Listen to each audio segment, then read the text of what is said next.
Hello friends, आपका स्वागत है हमारे नए यूट्यूब चैनल अमित एजुकेशन पर, जहां आपको मिलती है क्लास 9th और 10th और मोटिवेशन वीडियो से रिलेटेड। तो चलिए आज हम आप लोगों के लिए सभी क्लासों के लिए व्याकरण लेकर आए हैं, जो कि सभी वर्गों के छात्रों के लिए आवश्यक है। तो चलिए इसे हम देखते हैं। क्वेश्चन है, संज्ञा किसे कहते हैं। हम क्या लेकर आए? नाउन, जिसे हिंदी नाम होता है संज्ञा। क्वेश्चन है नाउन, यानी नाउन का हिंदी संज्ञा। संज्ञा किसे कहते हैं? संज्ञा किसे कहते हैं? संज्ञा उस विकारी शब्द को कहते हैं। संज्ञा उस विकारी शब्द को कहते हैं जिससे किसी विशेष वस्तु, स्थान, भाव और जीव के नाम का बोध हो। संज्ञा उस विकारी शब्द को कहते हैं जिससे किसी विशेष वस्तु, स्थान, नाम का बोध हो, उसे संज्ञा कहते हैं। जैसे हम लेंगे राम। राम एक प्रसिद्ध नाम है। गंगा, यमुना, सरस्वती, यही सब हो जाएगा संज्ञा के अंतर्गत ये सब आते हैं। अगर दूसरे शब्दों में बोला जाए तो किसी प्राणी, वस्तु, स्थान, गुण या भाव के नाम को ही संज्ञा कहते हैं। जैसे में मोर, अनार, कुतुब मीनार, वीरता, राम, लक्ष्मण इत्यादि। चलिए नेक्स्ट क्वेश्चन की ओर देखते हैं। नेक्स्ट क्वेश्चन है, संज्ञा के भेद। संज्ञा के कितने भेद होते हैं? तो संज्ञा के 5 प्रकार होते हैं। संज्ञा कितने प्रकार के होते हैं? संज्ञा 5 प्रकार के होते हैं। पहला होता है व्यक्तिवाचक संज्ञा, जिसका अंग्रेजी नाम प्रॉपर नाउन होता है। दूसरा होता है जातिवाचक संज्ञा, जिसका अंग्रेजी नाम कॉमन नाउन होता है। तीसरा होता है समूहवाचक संज्ञा, जिसका अंग्रेजी नाम कलेक्टिव नाउन होता है। चौथा द्रव्यवाचक संज्ञा, जिसका अंग्रेजी नाम मटेरियल नाउन होता है। और पाँचवा भाववाचक संज्ञा, जिसका अंग्रेजी नाम अब्स्ट्रैक्ट नाउन होता है। तो चलिए हम लोग एक एक करके सारे को डिफाइन करते हैं। तो पहला क्वेश्चन क्या है? पहला क्वेश्चन कह रहा है व्यक्तिवाचक संज्ञा किसे कहते हैं? व्यक्तिवाचक संज्ञा किसे कहते हैं? तो चलिए इसे देखते हैं। जिस शब्द से किसी विशेष व्यक्ति, वस्तु या स्थान के नाम का बोध हो, उसे व्यक्तिवाचक संज्ञा कहते हैं।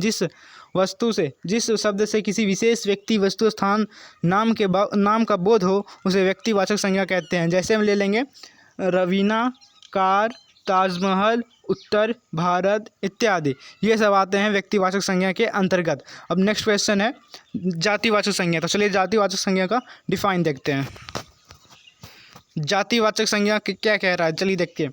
जिस शब्द से एक जाति के सभी प्राणियों अथवा वस्तुओं का बोध हो, जिस शब्द से एक जाति के सभी प्राणियों अथवा वस्तुओं का बोध हो, उसे जातिवाचक संज्ञा कहते हैं। जैसे में हो जाएगा लड़का, लड़की, पशु, पक्षी, वस्तु इत्यादि। ये सब हो जाएगा व्यक्तिवाचक संज्ञा में। ये सब हो जाएगा जातिवाचक संज्ञा में। नेक्स्ट क्वेश्चन कह रहा है समूहवाचक संज्ञा किसे कहते हैं? समूहवाचक संज्ञा किसे कहते हैं? तो देखते हैं क्या कह रहा है समूहवाचक संज्ञा। जिस संज्ञा से वस्तुओं या समुदाय का बोध हो, उसे समूहवाचक संज्ञा कहते हैं। जिस शब्द से वस्तुओं तथा समुदायों का बोध हो, उसे समूहवाचक संज्ञा कहते हैं। जैसे कि हम लोग देखते हैं कहीं अगर पार्टी में जाते हैं तो वहाँ नेताओं का समूह होता है, ढेर सारे नेता लोग होते हैं, उसे समूहवाचक संज्ञा कहलाते हैं। जैसे में हो जाएगा नेता, छात्र, सभा, भेड़ियों का समूह, यह सब हो जाएगा समूहवाचक संज्ञा। नेक्स्ट क्वेश्चन है इसका भी अगला क्वेश्चन है द्रव्यवाचक संज्ञा किसे कहते हैं? द्रव्यवाचक संज्ञा किसे कहते हैं? जिस संज्ञा से नाप तौल वाली वस्तु का बोध हो, जिस संज्ञा से नाप तौल वाली वस्तु का बोध हो, उसे द्रव्यवाचक संज्ञा कहते हैं। जिस संज्ञा से नाप तौल वाली वस्तु का बोध हो, उसे द्रव्यवाचक संज्ञा कहते हैं। अगर इसे दूसरे शब्दों में बोला जाए तो जिन संज्ञा शब्दों से किसी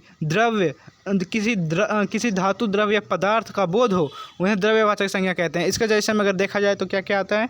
तो इसके जैसे में माप तौल वाली वस्तु के अंतर्गत आएंगे सोना, चांदी, तांबा, पीतल, चावल, घी, तेल इत्यादि। नेक्स्ट क्वेश्चन है भाववाचक संज्ञा किसे कहते हैं? भाववाचक संज्ञा किसे कहते हैं? चलिए इसका डिफाइन देखते हैं। तो भाववाचक संज्ञा कह रहा है जिन शब्दों से किसी प्राणी या पदार्थ के गुण, भाव, स्वभाव या अवस्था का बोध हो, उन्हें भाववाचक संज्ञा कहते हैं। जैसे में देखेंगे उत्साह, ईमानदारी, बचपन, बुढ़ापा, बेईमानी, चोरी इत्यादि। ये सब हमारे भाव है, जिसे हम लोग महसूस कर सकते हैं, इसे देख नहीं सकते, इसलिए इसे भाववाचक संज्ञा में रखा गया है। तो चलिए आज का यह टॉपिक जो नाउन है वह समाप्त हुआ। कल किसी और टॉपिक पे हम वीडियो बनाकर आप लोगों के लिए डाल देंगे। तो इसी तरह से आप लोग प्रतिदिन वीडियो देखते रहिए और अपने एग्ज़ाम की फुल्ली तरीके से तैयारी करते रहिए। अगर आप हमारे इस चैनल पे नए हैं तो इस चैनल को सब्सक्राइब करें और बेल आइकन दबाना ना भूलें। Thank you.